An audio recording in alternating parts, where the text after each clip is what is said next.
ये बात मैं क्यों बता रहा हूं यहां पे? ये कोई मनोरंजन का केंद्र है? क्या मैं आपको डिमोटिव करना चाहता हूं? नहीं मेरे भाई, मैं ये बात इसलिए कह रहा हूं कि जो गलतफहमी मुझे आई है आपको नहीं आनी चाहिए। दो तरीके हैं यहां से दिल्ली जाने के।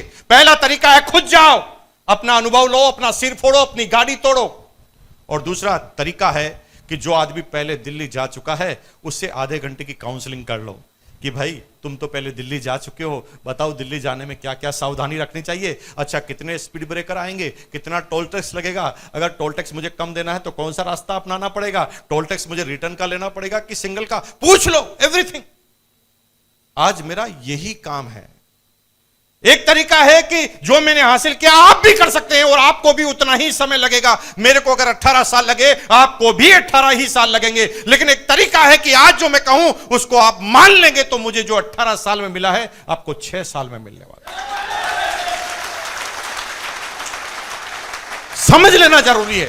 टीचर इसलिए होते हैं, शिक्षक इसलिए होते हैं कि वो अपने अनुभव को, जो उनके अंदर गुजरा है, उसको वो पहले बता देते हैं, ताकि जो समस्याएं मुझे आई है आपको नहीं आए। मेरे भाई, मेरा बिजनेस इतना तेज गति से गिरा कि मैं डिप्रेशन में आ गया। मैं पूरी कहानी सुना रहा हूं मेरी। डिप्रेशन में आ गया क्योंकि मैंने लोगों से बड़ी बड़ी बातें कर चुका था। लोगों से कहा मेरे एक दिन ये होगा, इतनी बड़ी गाड़ी होगी, इतना बड़ा बंगला होगा। अब लोग बाग जब बढ़ रहे थे तो तब चुप रह रहे थे। हो सकता था उनको डर लग रहा था कहीं हो ना जाए। लेकिन जब गिरा तो सारे के सारे आदमी मेरे से मिलने के लिए आते थे। सर वो गाड़ी का क्या हुआ, स्टेपनी आई उसकी अभी तक आपके पास? इस तरह से टॉर्चर करने लगे तो मैं घर से बाहर निकलना ही बंद हो गया। मैं घर में रहने लग गया तो मैंने बात करना बंद कर दिया, और बात करना बंद किया तो दिमागी बीमारी हो गई, डिप्रेशन हो गई। अब मैं समझ ही नहीं पा रहा था कि मैं करूं क्या, कैसे लाइफ की शुरुआत करूं। क्या मैं उसी कंपनी में जहां पर अपने मालिक के सामने इस्तीफा फेंक कर आया था उसके सामने जाकर कहूं कि भाई मुझे वापस नौकरी पर रख ले? मैं बड़ी टेंशन में आ गया था उस समय। तभी मेरी गुड़िया 3rd स्टैंडर्ड में पढ़ती थी, बड़ी वाली। वो एक कविता गा रही थी हरिवंश राय बच्चन की। वो कविता आपने सबने बचपन में अपने सिलेबस में पढ़ा है। लहरों से डर कर नौका पार नहीं होती, कोशिश करने वालों की कभी हार नहीं होती। वो बोल रही थी, ऐसे बोल रही थी। मैंने भी कई बार पढ़ा था, मैंने एग्जाम भी दिया था उसका और मैं पास भी हुआ था, लेकिन कभी उस चीज को गहराई में ले गया नहीं। मेरी गुड़िया को मैंने बोला कि भाई तेरे को कविता याद करनी है, रूम से बाहर जाके याद कर, क्योंकि मैं सोना चाहता हूं, मुझे डिस्टरबेंस हो रहा है। तो मेरी गुड़िया स्मार्ट थी, उसको मतलब नहीं था कि इसको क्या डिप्रेशन है। वो तो सीधा सीधा कहती थी कि भाई प्रॉब्लम किसको है, आपको है कि मुझे है? मैंने कहा प्रॉब्लम तो मुझे है। वो कहा फिर आप जाओ बाहर।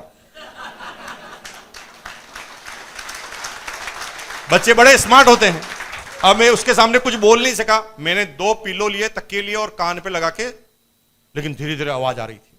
गुड़िया जैसे जैसे आगे बढ़ रही थी मेरी धड़कनें बढ़ रही थी, मेरा ब्लड प्रेशर हाई हो रहा था, क्योंकि उसने आगे आते आते एक लाइन बोल दी। उस लाइन में हरिवंश राय बच्चन ने बोला, असफलता एक चुनौती है, स्वीकार करो।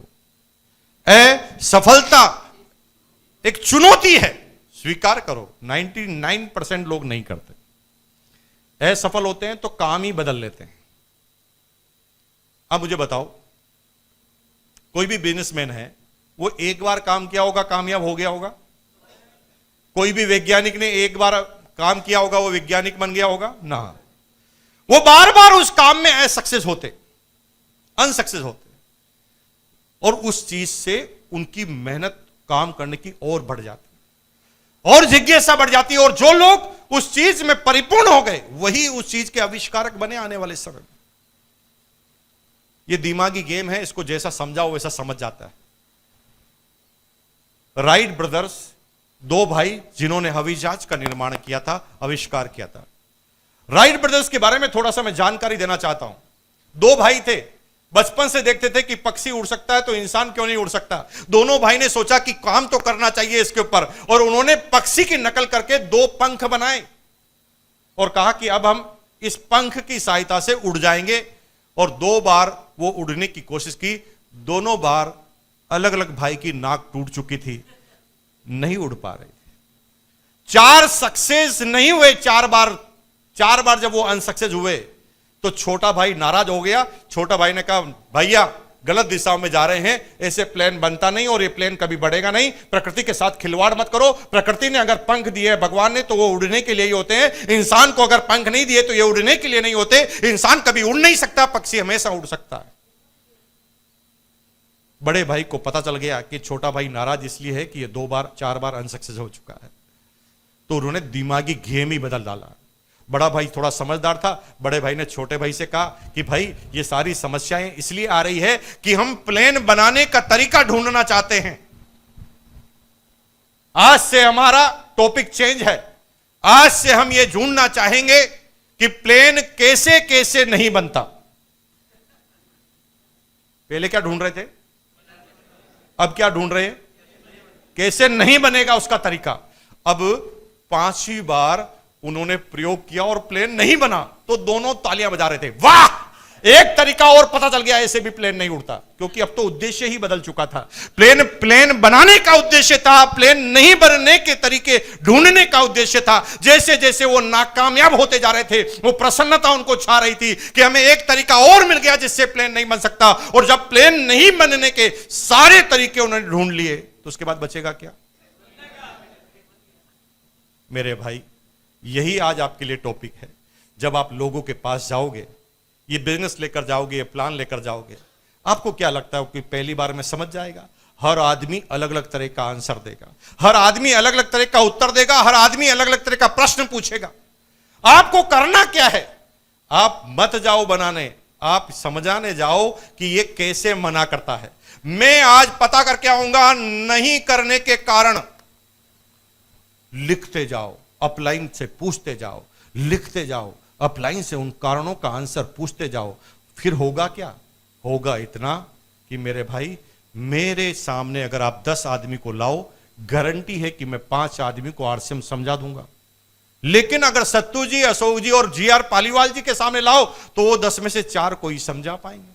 रॉयल्टी अचीवर 10 में से 3 को ही समझा पाएंगे, लीडरशिप वाले 10 में से 2 को ही समझा पाएंगे, नए डिस्ट्रीब्यूटर 10 में से 1 को ही समझा पाएंगे, और जो नया आया है आज वो 40 में से 1 को ही समझा पाएगा। फर्क सिर्फ इतना है कि जिन लोगों के पास ज्यादा अनुभव है ना सुनने का, उनके रिजल्ट के परसेंटेज बढ़ते जा रहे हैं। क्योंकि हमें हजारों लोगों ने मना किया है तो हमें मना करने के कारणों का पता है। आप पहली बार जा रहे हैं तो आपको मना करने का कारणों का पता ही नहीं है, इसलिए आपके रिजल्ट कमजोर है। मेरे भाई आज के बाद ये ठान लो कि मैं ना सुनने के सारे तरीके पता कर लूंगा, और जिस दिन ये सारे तरीके आपको पता होंगे उस दिन किसी आदमी के ना करने की ताकत नहीं होगी। जिसकी शक्ल की तरफ इशारा करोगे वो ज्वाइन करोगे। लेकिन आपके प्रोसेस को बदलना पड़ेगा आज के बाद। फिर जब उस कविता पे वो आगे बढ़ रही थी, उसने पहली लाइन बोला, असफलता एक चुनौती है स्वीकार करो, क्या कमी रह गई देखो और सुधार करो। क्या बोला, मैंने कभी ध्यान ही नहीं दिया। उसमें क्या बोला था, असफलता एक चुनौती है स्वीकार करो। हम असफलता की चुनौती को स्वीकार नहीं करते, हम काम ही बदल देते। किराने के काम में नाकामयाब, जूते का चालू कर दिया, जूते में नाकामयाब, पान का चालू कर दिया, पान में नाकामयाब, नौकरी चालू कर दी, नौकरी में नाकामयाब, आत्महत्या कर दी। हम काम बदलते, हम सोचते काम बदलेंगे तो कामयाबी आएगी ना। कविता में साफ लिखा है, असफलता एक चुनौती है स्वीकार करो, क्या कमी रह गई देखो और सुधार करो। जब तक ना हो सफल तुम, नींद चैन की त्यागो तुम, संघर्षों का मैदान छोड़ मत भागो तुम, क्योंकि कुछ के बगैर जय जयकार नहीं होती।